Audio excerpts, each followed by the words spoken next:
Bienvenue dans ce nouvel épisode de Dans la tête d'Oussama. Aujourd'hui, on va parler d'un sujet qui me tient à cœur, qui est celui du rapport à l'échec. J'aimerais vous amener à réfléchir plus subtilement, plus en profondeur, au-delà des punchlines et d'ailleurs même de mes propres punchlines. Alors, petit aparté, pourquoi les punchlines ça a autant de succès ? D'abord, parce que les punchlines, ça permet de résumer une idée. Ça permet de la concentrer et de la rendre virale, partageable, à l'ère des réseaux sociaux. C'est pas un mal. Les punchlines ne sont pas des dogmes, elles sont là pour vous faire réfléchir, démarrer une conversation. Lorsque j'utilise une punchline, j'utilise ça pour réveiller mon audience, réveiller mon public. Habituellement, quand je fais des conférences d'1 heure, des formats longs sur YouTube, les punchlines sont là pour donner à l'audience une opportunité de se réveiller, de se réancrer. Et moi, ça me donne l'opportunité d'être subtil. Alors, entre-temps, le format short est devenu le mode de consommation dominant. Et ce format short, il a 3 conséquences très simples. D'abord, il nous rend tous plus caricaturaux qu'on ne l'est. La pensée complexe n'a plus sa place. La pensée paradoxale n'a plus sa place. Or, il n'y a pas de vérité absolue dans le business. Il n'y a pas de vérité absolue dans la vie. Le paradoxe, c'est la source de la réflexion. La réflexion, c'est une forme d'action. Et l'action, c'est le chemin par lequel on passe pour essayer de tendre vers cette vérité que aucun de nous ne peut atteindre. Ensuite, la deuxième conséquence du format short, c'est que ça nous divise. Il y a les pour, il y a les contre, il y a les mecs, On souffle, on devient zen et on essaie de réfléchir. Troisième problème des formats courts, c'est que ils sont courts. On les oublie aussi vite qu'on les consomme. Et s'il y a un sujet de punchline favori, c'est celui de l'échec. Fail often, fail fast to succeed better.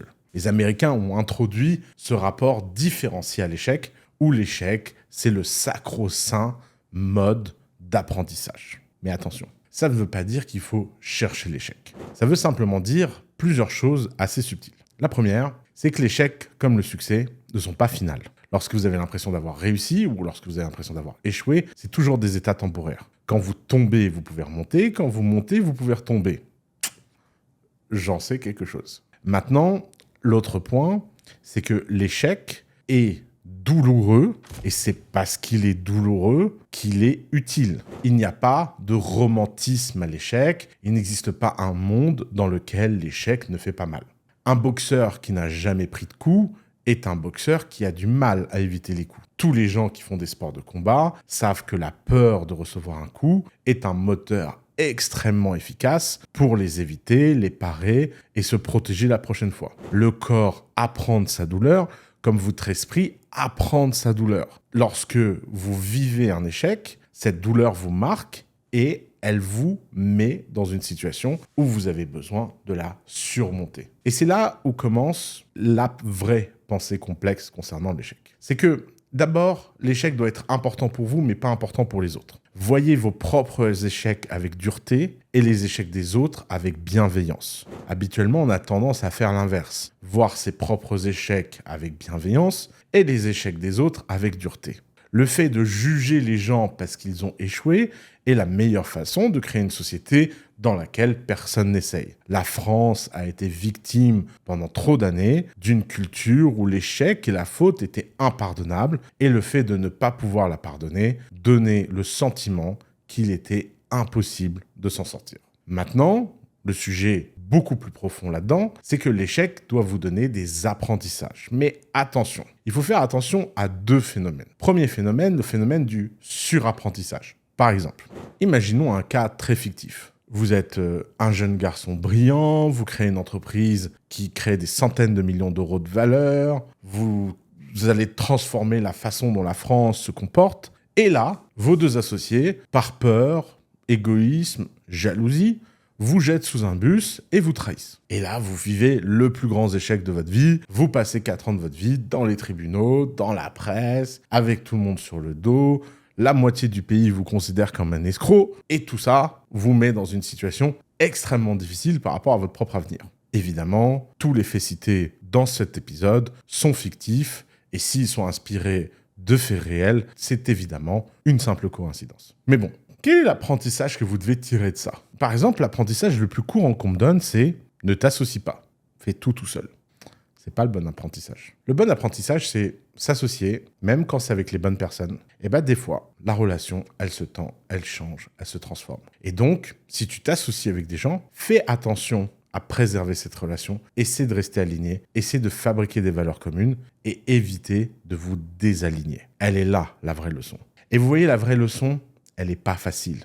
La réponse qui dit « fais les choses seul », c'est une réponse de gens qui ne comprennent pas qu'il est impossible de faire des choses vraiment ambitieuses seul. Alors vous allez me dire, oui, il y a des... Ok, très bien, il y a des exceptions à la règle. Mais la norme, ça reste quand même de le faire en équipe, parce que psychologiquement, c'est dur, mentalement, c'est dur, physiquement, c'est dur. Et tout ça, ça amène au besoin de s'associer. Le besoin de s'associer est omniprésent dans le business, et le fait qu'il soit omniprésent dans le business fait que, évidemment, on a tous besoin d'entretenir la relation. De la même façon, si vous lancez un produit, que vous dépensez beaucoup d'argent en pub et que ça ne marche pas, la leçon ne peut pas être « il ne faut pas faire de pub ». Non, la leçon c'est « pourquoi vous avez fait des mauvaises pubs ». Si autour de vous, des gens font des bonnes pubs, il n'y a pas de raison que vous-même, vous ne fissiez pas par comprendre comment faire des bonnes pubs. Et ça, c'est ce qu'on appelle le surapprentissage. C'est le fait d'apprendre plus que les conséquences que la leçon. Et c'est pour ça qu'au final, les échecs sont pas le si bon pédagogue dont on parle. On dit souvent « learn from your mistake », mais c'est une phrase américaine qui a un rapport, on va dire, à l'erreur et à l'échec très différent culturellement de nous. Étant donné que l'échec fait mal, étant donné que l'échec est traumatisant, il est très courant de ne pas réussir à véritablement apprendre de ses échecs. D'ailleurs, on oublie aussi que les succès sont un bien meilleur professeur que les échecs. Pourquoi ? Parce que souvent, lorsqu'on réussit quelque chose, c'est qu'on a compris quelque chose de contre-intuitif, quasiment secret, que personne d'autre peut vraiment répliquer. Et apprendre de ça, c'est la bonne façon de faire. Mais quel est le surapprentissage du fait d'apprendre de ses succès ? C'est de croire que parce qu'on a réussi quelquefois,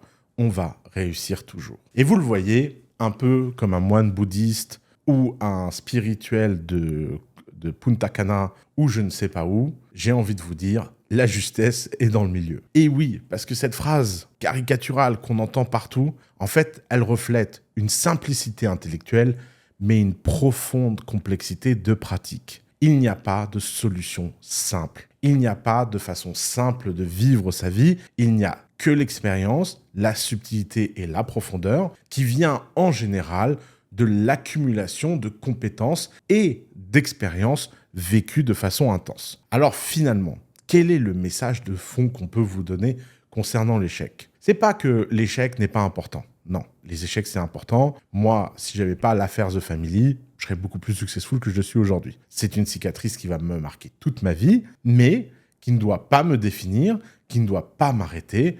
C'est simplement, dans un jeu, un handicap. C'est pas parce que vous êtes moins 100 à Elden Ring que vous pouvez pas battre le boss final. Après tout, il y a des gens qui ont réussi à finir Elden Ring avec un seul coup ou une seule arme. De la même façon, le fait d'accumuler les expériences de vie, ça augmente les chances de faire des choses vraiment dingues, vraiment néfastes, toxiques pour vous.